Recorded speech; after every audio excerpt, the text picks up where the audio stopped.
So I'm 2.5 years older than Abby, which meant that growing up we were either the bestest of friends or homicidal toward each other. But for the most part, when I look back on our childhood, it's filled with us playing with our stuffed animals, or American Girl dolls, or making YouTube videos with our friends. I think being the younger sister was hard for Abby sometimes because I set the bar really high. And our parents, whether they meant to or not, often treated us as a unit.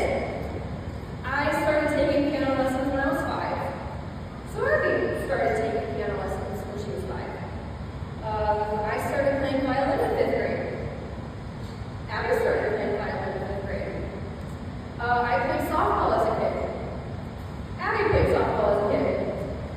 And when I was in 11th grade, my parents took me all around this area to look at colleges. And Abby, who was 14 at the time, was forced to come along because, in my mom's words, we're not doing this shit twice.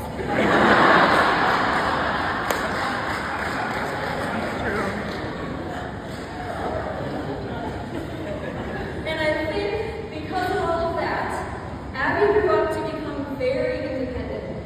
She hated when teachers at our school said, "I had your older sister," because we are two very different people. Abby played softball and took up golf. She learned sign language instead of Spanish. And when it came time to choose a college, she chose Minnesota State University Morgan. She did admit to me that NDSU was her favorite, but she could never go there because I went there. So for those of you unfamiliar with the geography of this area, she went to school 5 minutes away. At first, I didn't know what it was going to be like having my little sister so close during college, since usually when I visited home, she welcomed me with sweet phrases like, "What are you even doing here?" and "When are you going back?" It was pretty fun having her close, though. I met Sophie, her random freshman roommate, and I'd say that turned out pretty well. The next year, Sophie and Abby moved into this absolutely terrifying apartment near campus. And it was during this year that I learned about Evan.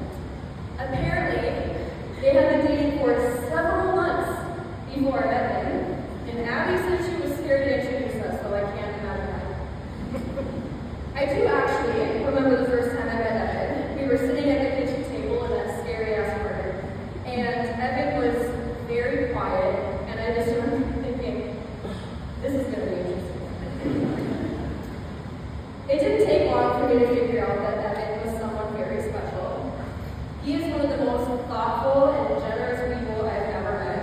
He gives the best gifts to Abby for birthdays and Christmas, which really just goes to show how much he cares and also how much he pays attention. He's also very funny. He's not afraid to roast Abby, which I appreciate.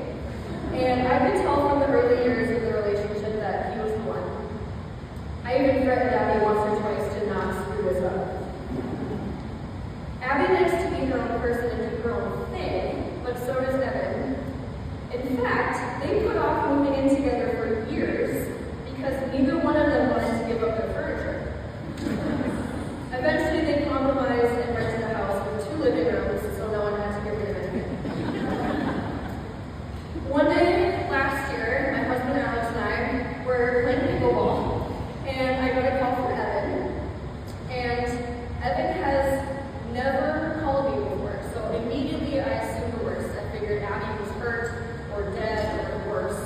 So I ran and I picked up my phone, and he answered very calmly and asked what I was up to and told me what he was up to. And he asked me how my day was, and we beat around the bush for a very long time. And finally I was like, "Evan, why did you call me?" He said he was going to propose to Abby, and he wanted me to plan a trip to Sioux Falls for the 4 of us, because Sioux Falls was the first place they'd ever gone on a trip together.